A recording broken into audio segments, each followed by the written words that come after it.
Guys আমরা আজকে fried rice করব। চাইনিজ স্টাইল ফ্রাইড রাইস করার জন্য যা যা লাগবে তার মধ্যে পেঁয়াজ ফার্স্ট অফ অল। আমি আপনাদেরকে একটা ট্রিক শিখাই, এত কষ্ট করতে হয় না, করতে হবে না, আপনারা জাস্ট দেখতে পাচ্ছেন নিশ্চয়ই। সিম্পলি দেখেন,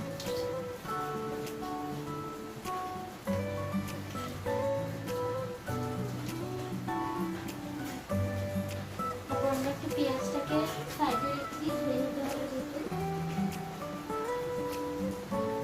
আমরা ক্যাপসিকামটা অলরেডি ধুয়ে নিয়েছি। ক্যাপসিকাম হচ্ছে টোটালি আপনি দিতে চাইলে দিতে পারেন, না দিতে চাইলে কোনো সমস্যা নেই। আমার কাছে বাসা ছিল, বাচ্চা আমি ইউজ করছি। ক্যাপসিকামটা অলরেডি ধুয়ে নেওয়া হয়েছিল।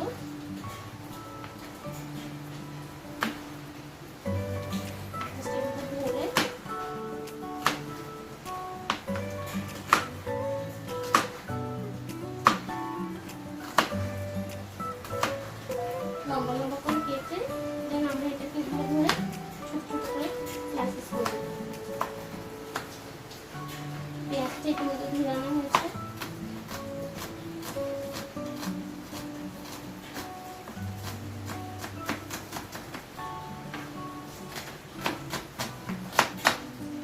অনেক সময় দেখা যায় বাসায় তেমন রান্নাবান্না করতে ইচ্ছে করবে না, সে সময় আপনারা ইজিলি এই রেসিপিটা ইউজ করতে পারেন।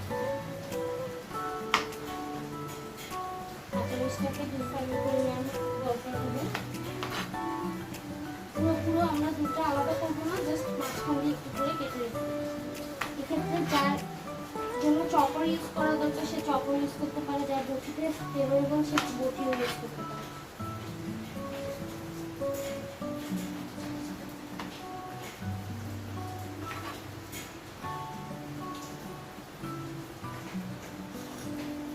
সবকিছু কেটে একটা সাইড করে দিয়ে প্লেটের মধ্যে রেখে দেবো, যেন রান্নার সময় আমাদের সুবিধা হয়। আমি এগুলো ফার্স্টে রেডি করে নিতে পারতাম, বাট আপনাদেরকে দেখানোর জন্য আমি এখন আবার করে কেটে নিচ্ছি।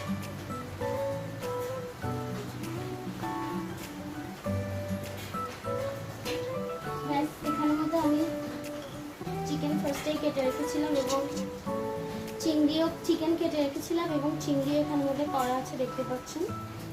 ছিলে পরিষ্কার করে নেওয়া হয়েছে। দুটো এগ নেওয়া হয়েছে ফ্রাইড রাইসে দেওয়ার জন্য। এখানে এগ নিয়ে একটা বিষয় আছে যেটা আমাদেরকে মাথায় রাখতে হবে, আমি রান্নার সময় দেখিয়ে দিই। চলুন আমরা ডিরেক্টলি এখন রান্নার দিকে চলে যাই। গাইস আমরা ডিরেক্টলি চলে এসেছি এখন রান্নার পর্যায়ে। এখানে আমি পরিমাণ মতো অয়েল দিয়ে নেবো, খুব বেশি দিবেন না, কারণ এখানে একটা বিষয় আমাদের মাথায় রাখতে হবে, তা হচ্ছে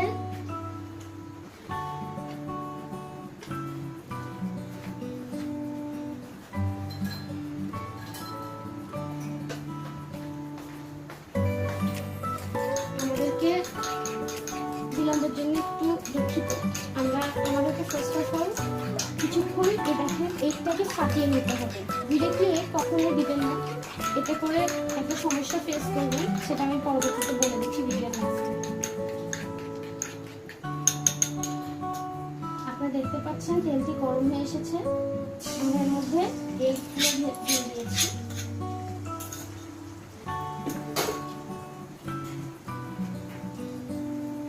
আঁচটা একটু বাড়িয়ে দিবেন এই পর্যায়ে। এর পরবর্তীতে ডিমটাকে পুরোপুরি হয়ে যাওয়ার জন্য অপেক্ষা করার কোনো প্রয়োজন নেই। ইতিমধ্যেই আমরা ডিমটাকে সুন্দর করে যে পাত্রে আমরা ফ্রাইড রাইসটি করবো সেই পাত্রে আগে ভেজে নেব, ঝুড়ি করে নিতে হবে। এতে করে দেখতে পাচ্ছেন একটা ইয়েলোইশ কালার এসেছে। এই কালারটা কিন্তু ফ্রাইড রাইসের ক্ষেত্রে খুবই গুরুত্বপূর্ণ একটি বিষয়।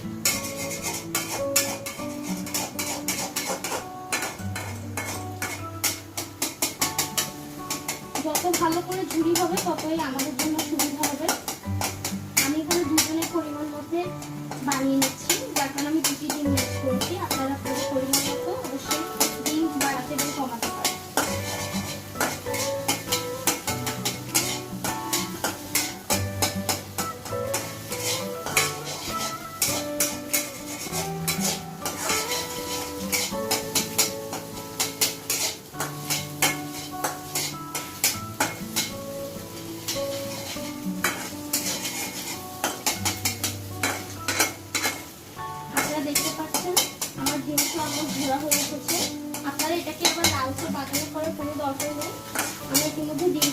পাত্রে বেড়ে রেখে দিই। আশা করি আপনারা বুঝতে পেরেছেন। ডিমটি কিন্তু এখানে পেঁয়াজের সঙ্গে অ্যাড করা যাবে না, আমরা ডিমটি একটু পাত্রে বেড়ে রাখবো। আপনারা দেখতে পাচ্ছেন আমি পাত্রে আবার একটু করে তেল নিয়ে নিয়েছি পরিষ্কার পাত্রে। সেই ডিমগুলো কিন্তু আমি অবশ্যই এই দেখেন ঝুড়ি করে একটা বাটির মধ্যে রেখে দিয়েছি, পরবর্তীতে এটি ব্যবহার করা হবে। আমি চুলার আঁচটা মিডিয়াম রেখে এখন এখানে দেখতে পাচ্ছেন পেঁয়াজ তখন কেটে নিয়েছিলাম, কাঁচামরিচ ফালি করা এবং ক্যাপসিকাম। আমি এখানে মধ্যে পেঁয়াজগুলো দিয়ে দেবো।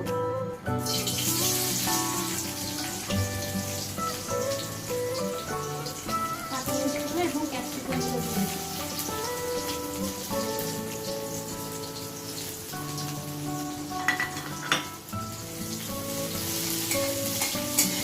এবার একটু করে পেঁয়াজগুলোকে আপনার চামচের মুখটা দিয়ে একটু করে নেড়ে দিতে হবে ভালো করে, যেন প্রত্যেকটি পেঁয়াজ একটি আরেকটি থেকে আলাদা হয়ে যায়। আপনারা দেখতে পাচ্ছেন চিকন চিকন করে পেঁয়াজটি কেটে নেবেন। এটা এই ক্ষেত্রে আপনারা যেটা ব্যবহারে আপনাদের সুবিধা সেটিতেই কেটে নিতে পারেন।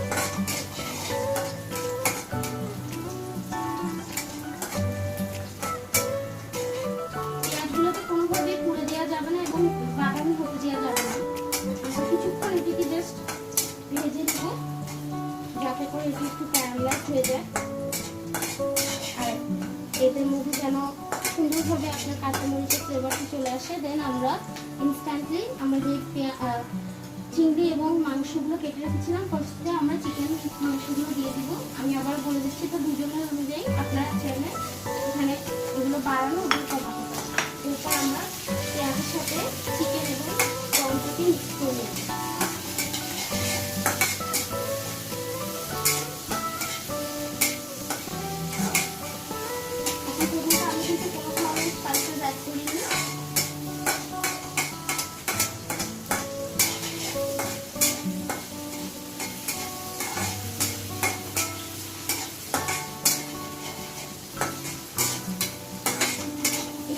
দুজনের পরিমাণ মতো করছি, আমি আবার বলে দিচ্ছি।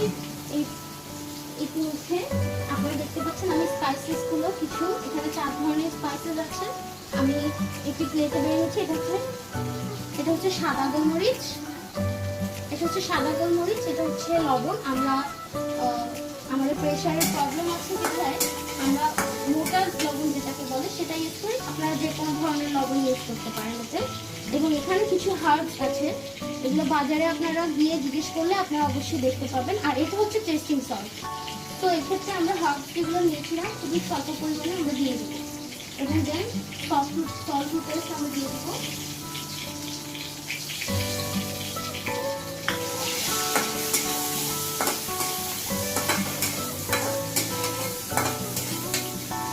এরপরে আমরা সাদা গোলমরিচের গুঁড়ি, আপনারা চাইলে কালো গোলমরিচের গুঁড়ি ব্যবহার করতে পারেন যদি সাদা গোলমরিচের গুঁড়ি আপনাদের কাছে না থাকে। এবং লাস্ট অফ অল আমরা যা করবো, এখানে দুজনের পরিমাণে আমরা রাইস নিয়ে নিচ্ছি। এটি 90% কুকড আছে, আপনারা দেখতেই পাচ্ছেন প্রপারলি কুক। এখানে হালকা চাল আছে ভাতগুলো, আমরা এখন রাইস দিয়ে দিই।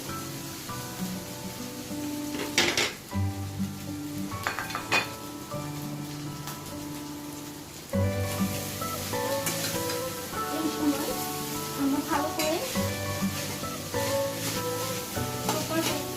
রাইসটিকে কুক করতে হবে। এখানে অলরেডি রাইসটি কুক করাই আছে, আমরা এই সময় চুলার আঁচটি কমিয়ে দেব যাতে করে ভাতগুলো ফুলে না যায়। এখন কিন্তু এখানে কোনো ধরনের এগ মিক্স করা হয়নি।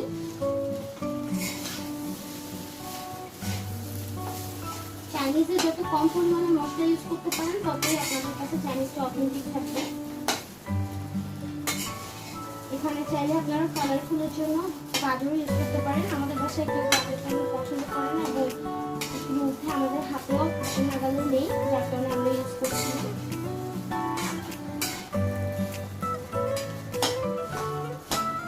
রাইসগুলোকে ভালো মতো ভেঙে যায় সেই করে আমরা সুন্দর করে নেড়ে নেব। অয়েল খুব বেশি ইউজ করবেন না, তাতে করে অতিরিক্ত অয়েল অবশ্যই স্বাস্থ্যের জন্য ভালো না। আমরা এখানে যেহেতু ক্যাপসিকাম ইউজ করেছি, আমরা অন্য কিছু ইউজ করার প্রয়োজন নেই। এই পর্যায়ে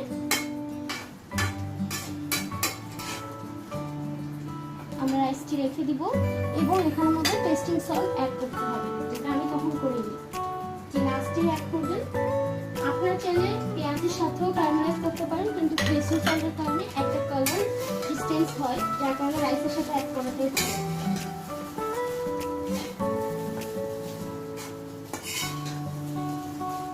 অতিরিক্ত টেস্টিং সল্ট অবশ্যই স্বাস্থ্যের জন্য হানিকারক, তাই অতিরিক্ত টেস্টিং সল্ট ইউজ না করাই ভালো।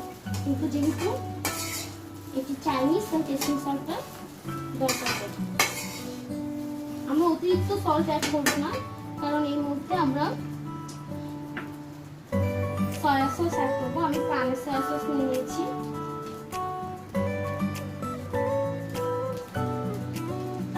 আমার আন্দাজ আছে বলে আমি এভাবে দিয়েছি, আপনারা না হয় এই ঢাকনা অনুযায়ী এভাবে ঢেলে 1 স্পুন যখন একটু পুড়ে যাবে, এই 1 স্পুন যখন পুড়ে যাবে তখন আপনারা এটা ঢেলে দিবেন। সল্ট এবং সবকিছু মিলে এরপর আবার আমরা একটা নাড়া দিব।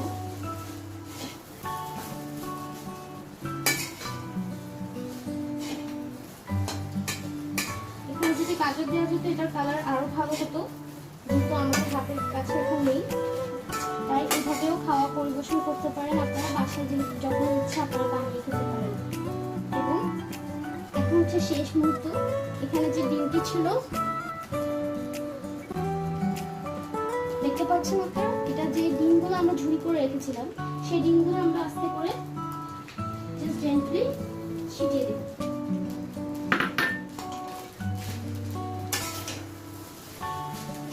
এরপর আমরা ডিমটিকে ভাতের সঙ্গে ভালো করে মিক্স করে নেব। এখানে chicken, prawn and egg use করা হচ্ছে।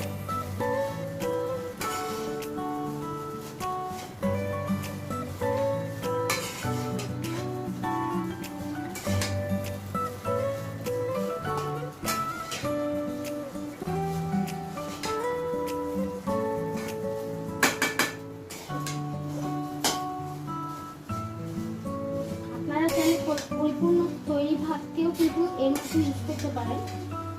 ভাতটি অবশ্যই যেন বৈঠা ভাত না হয়, আমরা ছেঁকে নিয়ে ভাতটি রান্না করব। এর পরবর্তীতে ঝরা ভাত আমরা এভাবে করে কুক করে নেব।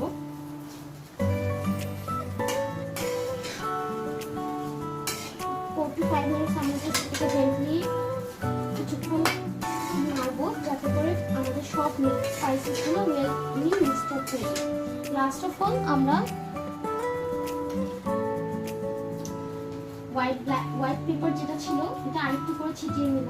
যত বেশি ফ্লেভারফুল হবে, যত বেশি ব্ল্যাক পেপার দিবেন। অবশ্য এটার ঝালটা ডিপেন্ড করছে আপনাদের টেস্টের উপর।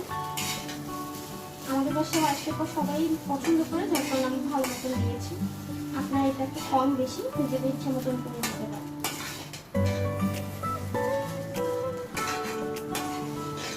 ইতিমধ্যে আমাদের ফ্রাইড রাইসের রান্না করার পর্বটি অলমোস্ট শেষ হয়ে এসেছে। আমি এখন আপনাদের সুন্দর করে পরিবেশন করে দেখাবো।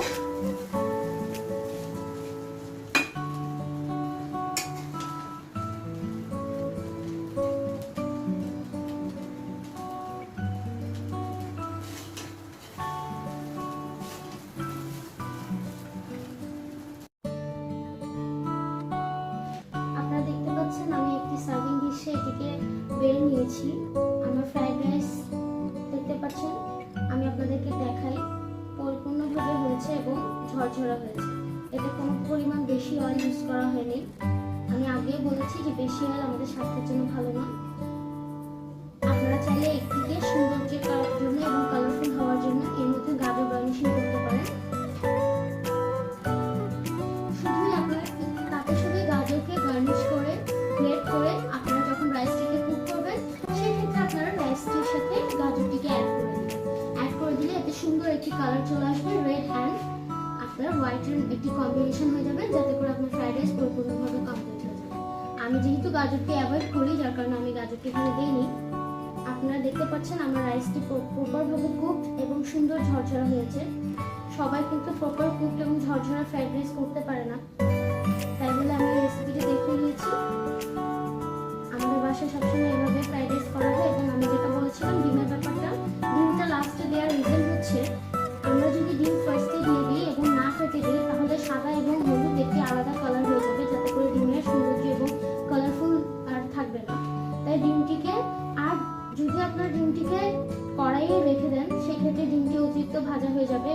রাবারের মতো হয়ে যাবে, যার কারণে ডিমটিকে আমরা সুন্দর মতো ফার্স্টে এই কালার আসার পর তুলে আরেকটি বাটিতে রেখে দিব। এরপর যখন আমাদের ফ্রাইড রাইস কমপ্লিট হয়ে যাবে সেক্ষেত্রে আমরা ডিমটিকে ইউজ করব।